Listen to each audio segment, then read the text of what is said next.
அனைவருக்கும் வணக்கம். இந்த குழந்தைகளை பற்றி நீங்கள் பார்த்துருப்பீங்க வேற ஒரு சேனலில், அதாவது நம்ம இனியா சேனலில் இதை பார்த்துருப்பீங்க. இனியா இந்த குழந்தைய ரோட்டில் கஷ்டப்படுதுன்னு அதாவது ரெஸ்கியூ பண்ணி வச்சுருந்தாங்க. ஆனால் அவங்க சூழ்நிலை வச்சுருக்க முடியாத காரணத்தினால இதை பிரியா, சிங்காநல்லூர் பிரியா, அதாவது திறனாளியான பிரியா இந்த குட்டியில் எடுத்துகிட்டு போய் வீட்டில் வச்சுருந்தாங்க. அவங்களும் ஓரளவுக்கு தாங்க பார்க்க முடியும். ஏன்னா அவங்க மாற்றுத்திறனாளி, ஏற்கனவே அவங்க வீட்டில் குட்டி வச்சுருக்குறாங்க.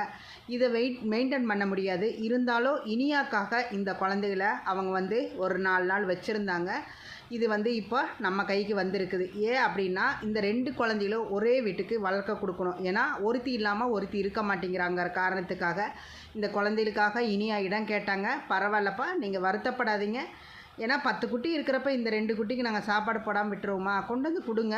ஏன்னா அவங்களும் ஒரு அனிமல் வெல்ஃபேர் தான், அதாவது அவங்களும் விலங்கு நல ஆர்வலர் தான். ஆனால் வச்சுருக்கிறதுக்கு இடமில்லாத காரணத்தினால அவங்க தயங்கி கேட்டாங்க. அதை தாராளமாக கொண்டு வாங்கப்பா, விடுங்க.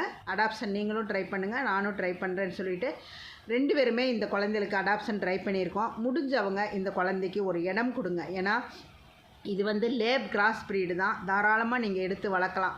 ஏன்னா ரோட்டில் சாப்பாடு இல்லாமல் கஷ்டப்படுற குழந்தைங்க, அதாவது நம்ம எத்தனையோ வேஸ்ட்டு செலவு பண்ணி நம்ம பொருட்களை வாங்கி வீட்டில் அடைச்சி வைக்கிறோம்.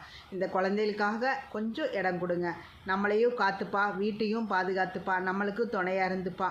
ஒரு கைப்பிடி அளவு சோறு போட்டால் போதுங்க. அந்த குழந்தைங்க தாராளமாக நம்ம கூட இருக்கிற காலம் வரைக்கும் இருப்பாங்க. அதாவது இதுக்கு வேக்சினேஷனும் கருத்தடையும் நான் ஃப்ரீயாக பண்ணி தந்துடுறேன். ஆனால் இந்த 2 குழந்தைகளுக்கு ஒரே வீடு தேவைப்படுது. தோட்டம் இருக்கிறவங்க யாராவது கேட்டாலும் நாங்கள் கொடுக்கறதுக்கு ரெடி தான். நீங்கள் தாராளமாக எடுத்துகிட்டு போங்க. 8 மாதம் கழித்து கொண்டு கொடுங்க, நாங்கள் கருத்தடை பண்ணித்தரோம். அப்படி இல்லைன்னா நீங்களே பக்கத்தில் இருக்கிற ஹாஸ்பிட்டலில் கருத்தடை பண்ணிக்கோங்க. அந்த செலவை நாங்கள் ஏற்றுக்கிறோம். இந்த குழந்தைகளுக்காக ஒரு இடம் தேடிதாங்க இந்த சேனலில் நான் கேட்டிருக்கிறேன். தயவு செஞ்சு இந்த குழந்தைகளுக்கு ஒரு இடம் கொடுங்க. நன்றி, வணக்கம்.